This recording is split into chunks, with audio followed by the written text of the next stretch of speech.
एक छोटे से गांव में, जहां चारों ओर हरी भरी फसलें और पेड़ पौधे थे, एक छोटी सी झील थी।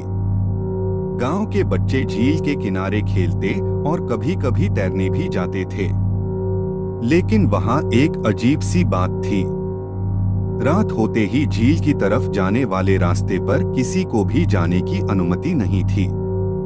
गांव वालों का कहना था कि वहां एक अदृश्य दोस्त रहता है जो रात के समय दिखता है। यह कहानी एक ऐसे बच्चे की है जिसका नाम समीर था।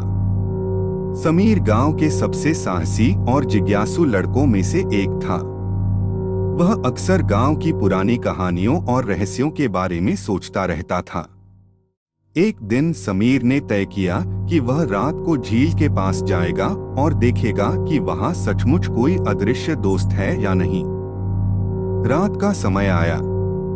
समीर ने अपने दोस्त रोहन को साथ ले लिया और दोनों चुपके से झील की ओर चल पड़े। चांद की हल्की रोशनी में झील का पानी चमक रहा था।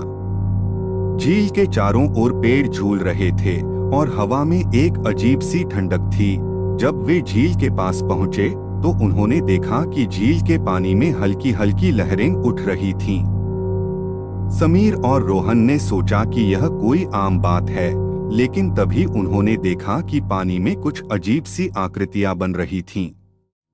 आकृतियां पानी में उभर रही थीं और फिर अदृश्य हो जा रही थीं। क्या तुमने यह देखा? समीर ने रोहन से पूछा। रोहन ने कांपते हुए कहा, हाँ, यह बहुत अजीब है।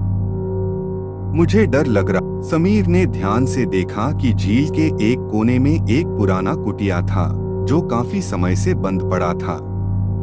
वह कुटिया झील के पास ही था और अब उसकी छत पर कुछ काले घास उग आए थे। समीर ने सोचा कि शायद वही कुटिया इस अदृश्य दोस्त से जुड़ी हो सकती है। वह दोनों कुटिया के पास गए और दरवाजा धकेलकर अंदर गए। अंदर जाने पर उन्होंने देखा कि कुटिया पूरी तरह से खाली थी, लेकिन एक पुराना लकड़ी का खिलौना पड़ा हुआ था। खिलौना एक छोटे से लड़के का था, जिसे देखकर उन्होंने समझा कि यह शायद किसी का प्रिय खिलौना था। समीर ने ध्यान से खिलौने को देखा और महसूस किया कि उसके पास एक पुराना कागज था।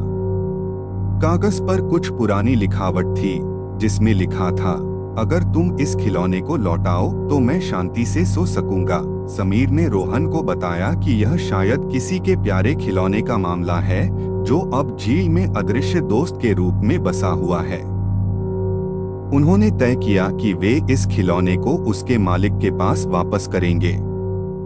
अगले दिन समीर और रोहन ने गांव के बुजुर्गों से बात की और पता लगाया कि कुटिया के पास रहने वाले छोटे बच्चे का नाम अर्जुन था, जो कई साल पहले झील में डूब गया था। उस बच्चे का खिलौना अब भी कुटिया में पड़ा था और गांव वाले मानते थे कि उसकी आत्मा शांति के लिए उस खिलौने को तलाश रही थी। समीर और रोहन ने खिलौना को अर्जुन के परिवार को लौटाया।